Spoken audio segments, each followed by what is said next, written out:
नमस्कार। आज के इस एक्सप्लेनर में हम युवा और होनहार इंजीनियर्स के लिए एक बेहद शानदार करियर अपॉर्चुनिटी को डिकोड करने वाले हैं। एक करियर एडवाइजर के तौर पर मेरा यह प्रयास है कि जो भी कैंडिडेट्स पब्लिक सेक्टर में एक स्टेबल और हाई पेइंग जॉब का सपना देख रहे हैं, उन्हें सही गाइडेंस मिले। तो आज हम नीपको के 2026 एग्जीक्यूटिव ट्रेनी रिक्रूटमेंट की हर एक बारीकी को समझेंगे। North eastern electric power corporation limited यानी नीपको, ये सिर्फ एक कंपनी नहीं है, ये भारत सरकार का एक प्रतिष्ठित मिनी रत्न अनुसूची ए उद्यम है। जरा सोचिए, देश के विशाल हाइड्रो, गैस और रिन्यूएबल पावर स्टेशंस को ऑपरेट करने वाले संस्थान का हिस्सा बनना किसी भी युवा इंजीनियर के लिए कितनी गर्व की बात है ना? ठीक है, चलिए सीधे मेन पॉइंट पर आते हैं। जरा इस 1 लाख रुपए के आंकड़े को देखिए। ये कोई रैंडम नंबर नहीं है। ये असल में वो मिनिमम स्टार्टिंग मंथली सीटीसी यानी कॉस्ट टू कंपनी है जो सिलेक्ट होने पर मिलेगी। ये शानदार पैकेज ही साफ कर देता है कि ये जॉब कितनी अहमियत रखती है। इस पूरे अवसर को अच्छे से समझने के लिए हमने इस एक्सप्लेनर को 5 हिस्सों में बांटा है। पहला, द नीपको करियर अपॉर्चुनिटी। दूसरा, एसेंशियल एलिजिबिलिटी चेकलिस्ट। तीसरा, कंपनसेशन एंड कंपनी बेनिफिट्स। चौथा, सर्विस बॉन्ड्स एंड ट्रेनिंग। और पांचवां, सिलेक्शन एंड एप्लीकेशन प्रोसेस। तो चलिए बिना किसी देरी के शुरू करते हैं भाग 1, द नीपको करियर अपॉर्चुनिटी। इस बार कुल 25 वैकेंसीज निकाली गई हैं और इनका स्पष्ट विभाजन भी किया गया है। इलेक्ट्रिकल और मैकेनिकल इंजीनियरिंग के लिए सबसे ज्यादा यानी 16 पद हैं। इसके बाद सिविल इंजीनियरिंग के लिए 8 और अप्लाइड जियोलॉजी के लिए 1 पद निर्धारित है। तो अगर एकेडमिक बैकग्राउंड इनमें से है तो ये एक बहुत बड़ा मौका है। अब आगे बढ़ते हैं भाग 2 पर, एसेंशियल एलिजिबिलिटी चेकलिस्ट यानी वो शर्तें जो पूरी होनी ही चाहिए। देखिए, यहां सबसे क्रूशल पॉइंट यह है कि इलेक्ट्रिकल, मैकेनिकल, सिविल इंजीनियरिंग या अप्लाइड जियोलॉजी में मिनिमम 65% अंकों के साथ डिग्री होना बिल्कुल अनिवार्य है। हाँ, अनुसूचित जाति, अनुसूचित जनजाति और दिव्यांग उम्मीदवारों के लिए यह क्राइटेरिया 55% है। इसके साथ ही गेट 2026 में क्वालिफाइड होना बिल्कुल मस्ट है। और हाँ, एक प्रो टिप, अगर यूनिवर्सिटी में ग्रेड या सीजीपीए सिस्टम है तो उसे परसेंटेज में बदलने का ऑफिशियल फॉर्मूला पहले से तैयार रखना चाहिए, क्योंकि डॉक्यूमेंट वेरिफिकेशन के टाइम पर इसकी बहुत जरूरत पड़ेगी। एज लिमिट के रूल्स पर ध्यान देना भी उतना ही जरूरी है। 1 जनवरी 2026 को बेस मानकर अनारक्षित और ईडब्ल्यूएस वर्गों के लिए अपर एज लिमिट 30 साल रखी गई है। वहीं ओबीसी नॉन क्रीमी लेयर के लिए 33 साल, एससी और एसटी के लिए 35 साल और दिव्यांगजनों के लिए 40 साल तक की छूट दी गई है।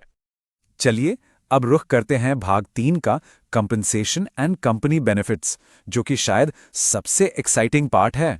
बेसिक पे के अलावा जो भत्ते मिलते हैं ना, वही इस पैकेज को 1 लाख रुपए महीने तक पहुंचाते हैं।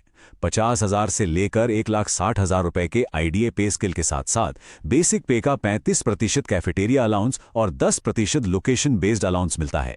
और बात सिर्फ आज की नहीं है, भविष्य के लिए 12% प्रोविडेंट फंड और 9% सुपर एन्युएशन स्कीम में भी कंपनी का योगदान रहता है।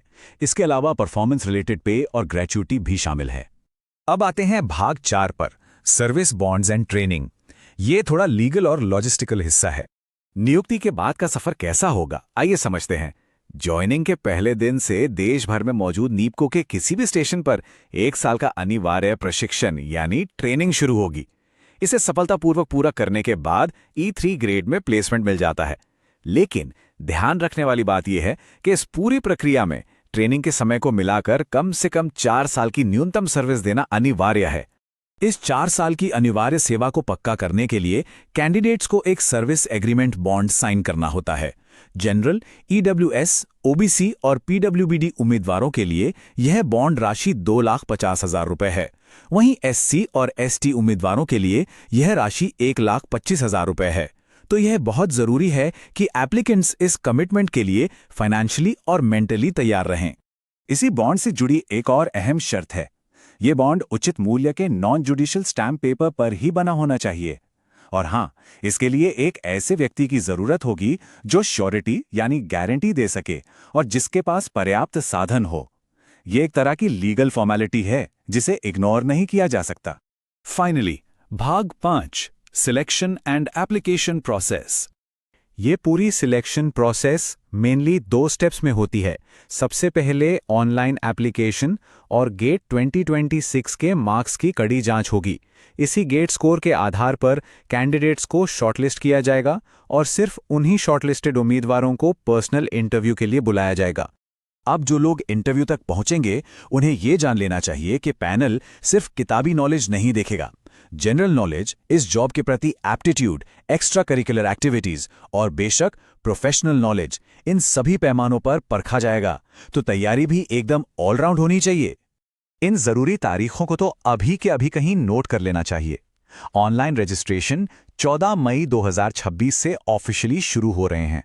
और सबसे अहम बात, एप्लीकेशन सबमिट करने की एब्सोल्यूट डेडलाइन 3 जून 2026 है। इसके बाद कोई भी एप्लीकेशन एक्सेप्ट नहीं होगी। और हां, जैसा कि हमने पहले बताया, गेट 2026 क्वालिफाई होना मस्ट है। एप्लीकेशन फीस की बात करें तो जनरल EWS और OBC कैंडिडेट्स के लिए ये 560 रुपए है, जो नॉन रिफंडेबल है। लेकिन SC, ST, PWBD, ex serviceman और सभी महिला उम्मीदवारों के लिए अच्छी खबर ये है कि उन्हें कोई फीस देनी नहीं है। उनके लिए ये पूरी तरह फ्री है।